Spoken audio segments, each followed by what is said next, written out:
everything that's now in the rearview mirror was front and center. So we have seen an alignment among adversaries that's grown. I think in many ways it was really accelerated by Russia's initial failures in Ukraine with the aggression against Ukraine. And Russia desperately needed more help. And it strengthened its relationship with North Korea. And unfortunately, that's a two-way street. It's not only what Russia's getting from North Korea, it's also what North Korea is getting from Russia.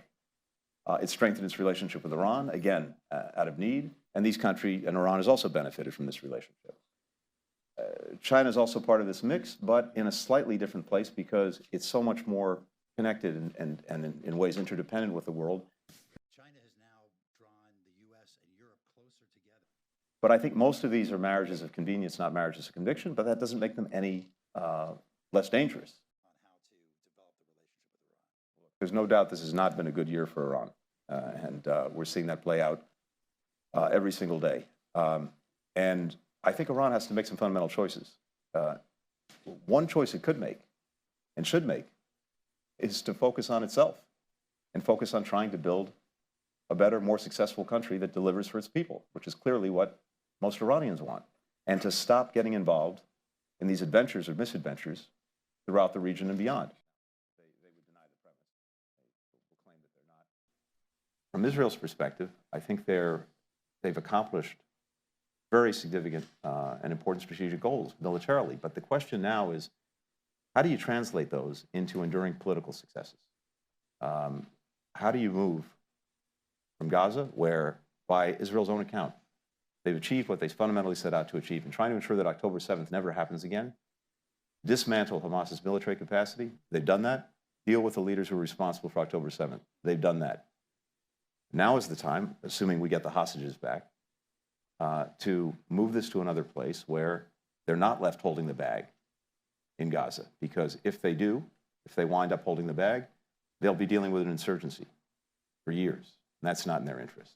The other elements that's new in the system is really... So Gaza has to be translated into something different that ensures that Hamas is not in any way in charge, that Israel doesn't have to be, and that there's something coherent that follows that enables the governance, the security, the reconstruction of Gaza.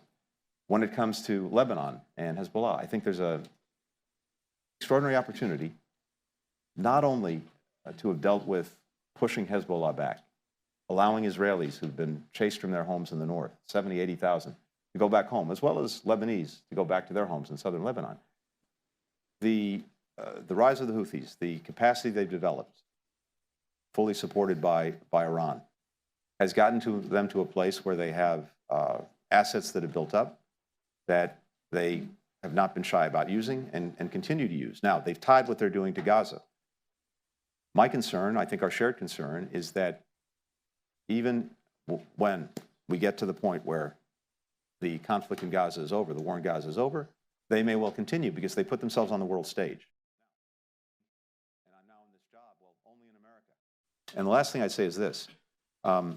One of the successes that President Trump had during his first administration was effectively completing the job that was started by the Obama administration in eliminating the territorial caliphate that ISIS was trying to establish. The final nail in the coffin was taking back Raqqa, and that happened under President Trump's watch. So I think President Trump will have a strong incentive to want to make sure that we're at least keeping a lid on ISIS reemerging in Syria. But the most effective way to do that, beyond making sure that we keep whatever forces are necessary to do that, that we have our partners who've been working on doing that with us, be able to do their jobs, is also to try to support Syria in this construction project of a new and better Syria. Work to do, we've tried to do, and I think we need to do a better job at it. And we have clear security threats emanating from Iran, and we have clear values threats emanating from Iran. What we've tried to do at different points in time is, to the best of our ability, further empower people inside Iran who want a different future for the country.